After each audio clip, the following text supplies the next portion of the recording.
This is the lecture series for MSc Computer Science second semester students for paper 4 Principles of Compiler Design. We are dealing with the Unit 1 Introduction to Compilers. This is the lecture 2 dealing with the last two topics of Unit 1. Myself, Mrs. K. Manju, Assistant Professor, Computer Science, St. Thomas College, Ruabanda, Bhilai. So we'll be seeing whatever topics we have covered in lecture 1 and what we are going to cover in lecture 2. That is, Introduction to Compilers, Unit 1 consisted of overview, structure, implementation and programming language. We have already covered overview and structure. In this video, we'll be covering the implementation and programming language portion. First, we will see what is the difference between a compiler and an interpreter. The compiler converts the entire source code of a programming language into a executable code in one step, whereas the interpreter, it also converts the source code into executable code, but it executes line by line by translating each line at a time.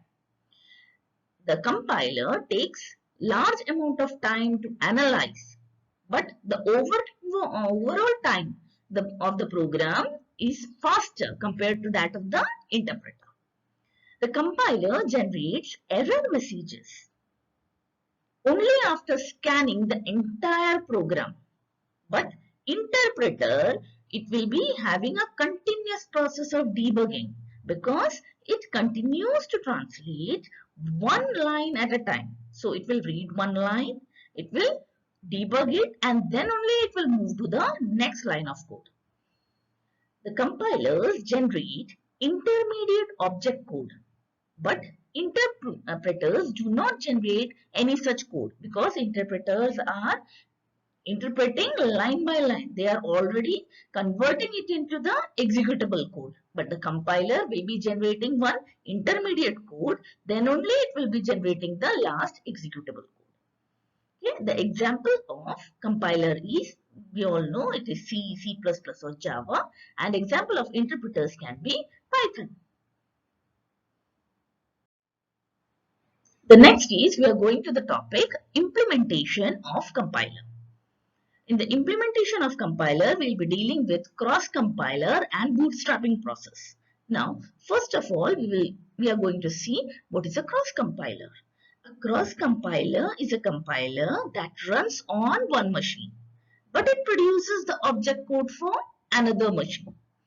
So, the cross-compiler is used to implement the compiler, which is characterized by these following three languages. That is, the source language, the target language. The target language, what we call as the target language, that is the object language, and implementation language. If a compiler has been implemented in its own language, then this arrangement is called the bootstrap arrangement. Okay. So when a compiler is going to be implemented in its own language, it will be called that is a bootstrap arrangement. Next, we'll be seeing kinds of compilers. The kinds of compilers means we are having naive compilers. Naive compilers is, these are the compilers that are written in the same language as the target language. Then the next is the cross compiler. The cross compilers are written in different language as the target language. The only difference between the cross compiler and a normal compiler is in the term of code that is generated by it.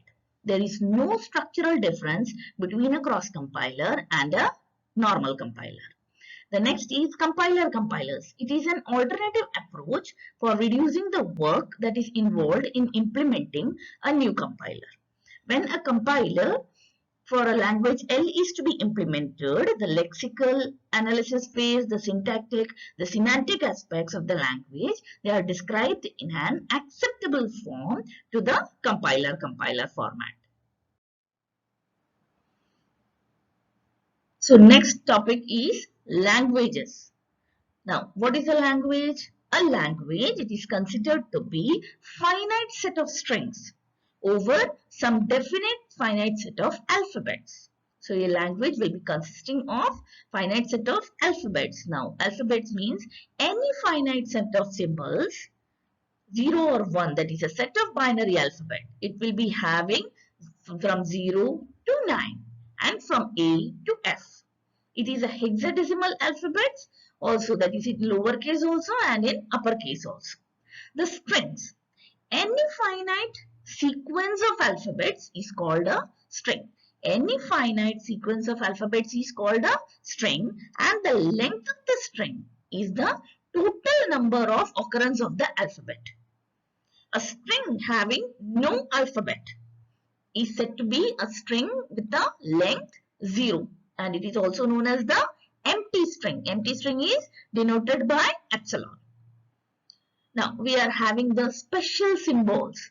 A typical high-level language, it will be having various special symbols like arithmetic symbols. Arithmetic symbols, we all know, it will be plus for addition, minus for subtraction, percentage for modular division, asterisk for multiplication, and slash for division. Punctuation marks, semicolons, dot, arrow marks, assignment operators, special assignment operators, that is equal to, not equal to, increment, decrement operators, comparison operators is equal to, less than equal to, greater than equal to, is greater than, is less than, is not equal to. And of course, our preprocessor symbol, that is the hash, what we call as the number sign. Next, we will be looking into a formal grammar. That is, a formal grammar is a set of rules for rewriting the strings. So, we are having in that the terminal symbols, the non-terminal symbols, the production rules, and a start symbol. What we call as a finite automata. So, a finite set of symbols are called terminal symbols, which consists of small letter e to small letter z and from 0 to 9. The collection of the letters in the list, the character symbols of the language, that is the individual characters of the alphabet, are known as the terminal symbols of language L.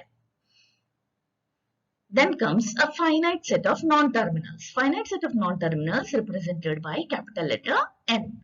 The syntax categories like noun, verb, articles, which are known as the parts of the speech of a natural language, they are called as non-terminal symbols.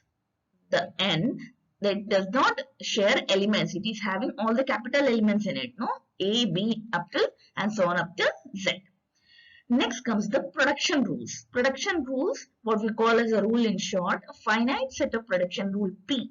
It is set of two elements, one on the left hand side and another on the right hand side. Usually we denote it as L tends to R. L is a sequence of one or more terminals, all non-terminals, but with at least one non-terminal.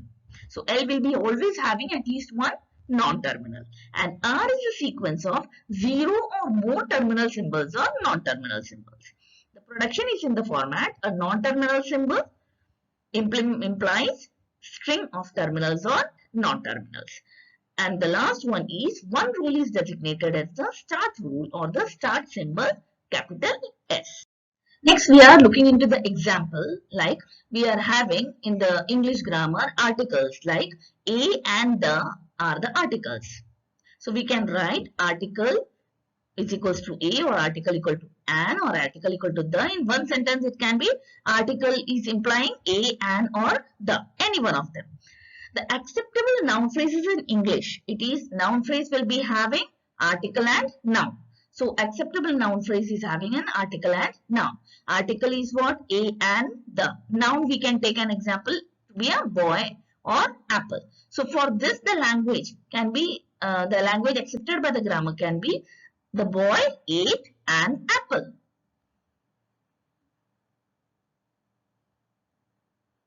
Last, we are having the Chomsky hierarchy of theory of computations. So the Chomsky hierarchy of grammars, they are having 4 types of grammars. It is divided into 4 types, that is type 0 grammar, type 1 grammar, type 2 grammar, and type 3 grammar. So first we'll be looking into type 0 grammars. Type 0 grammars, what we call it as unrestricted grammars. It includes all the formal grammars and it is recognized by Turing machine. Type 1 grammar or context sensitive grammar, that is what we call it as context sensitive grammar. It has at most one non-terminal for all the rules. It is accepted by the linear bound automata. Next is the type 2 grammar. Type 2 grammar is the context-free grammar. Context-free grammar, it is accepted by the push-down automata. But it is just having one non-terminal for all the rules. Type 3 grammar, that is the last one, it is the regular grammar. The regular grammar is just one non-terminal and is of a single terminal, possibly followed by a single non-terminal. If it is followed by a single non-terminal, it is called the right regular. Alternatively, it can consist of single terminals also.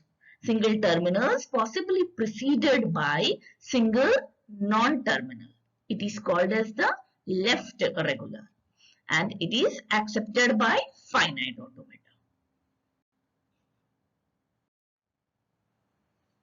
So here we come to an end of the chapter 1 first unit, that is Introduction to Compilers. Hope these were two lectures, lecture 1 and lecture 2, would have been beneficial for you. Thank you.